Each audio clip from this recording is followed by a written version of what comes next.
Bonjour, moi, Elisabeth Roy et Marika Nagano-Deschamps allons vous parler de la déviation de la colonne vertébrale. Il existe 3 déviations majeures et très courantes. Il y a l'hyperlordose lombaire, l'hypersyphose et la scoliose. L'hyperlordose est la déviation de la colonne la plus répandue. Cette déviation entraîne un basculement du bassin vers l'avant. Celle-ci peut être petite, mais elle peut aussi être grande et même visible à l'œil nu. Cette déviation a plusieurs effets négatifs. Elle peut provoquer des spasmes, de la fatigue et des douleurs chroniques dans le bas du dos. L'hyperlordose est une des causes principales des maux de dos. Les causes principales de cette déviation peuvent être à cause d'un déséquilibre entre les muscles qui travaillent pour avoir une bonne posture, ou ce problème peut être héréditaire. L'hypersyphose entraîne une courbure prononcée dans le haut du dos et la tête est plus penchée par l'avant. Elle peut causer plusieurs douleurs désagréables, comme des maux de tête, des douleurs dans la région cervicale, des douleurs dans les épaules et dans le milieu du dos. Certaines personnes qui ont cette déviation peuvent voir apparaître une bosse dans le haut du dos.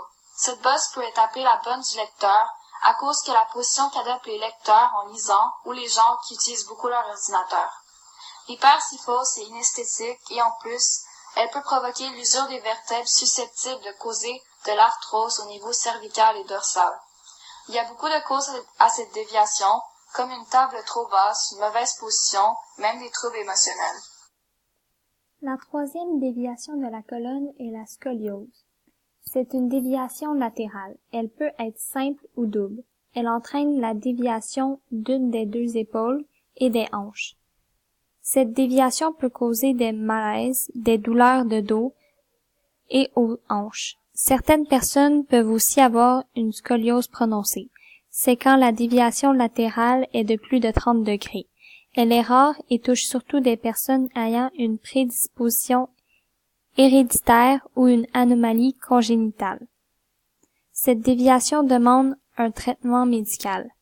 La déviation peut être causée par le port d'un objet lourd toujours sur un côté ou se tenir le tronc incliné toujours d'un côté.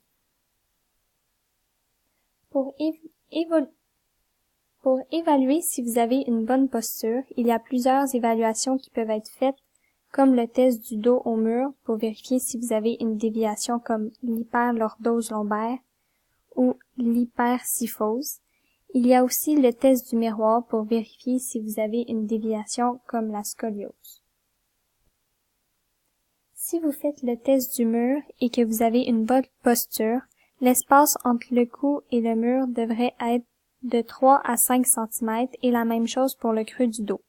Si le creux de votre dos est d'environ 7 cm ou plus, vous faites de l'hyperlordose lombaire. Et si votre cou est à 7 cm ou plus du mur, vous faites de l'hypersyphose.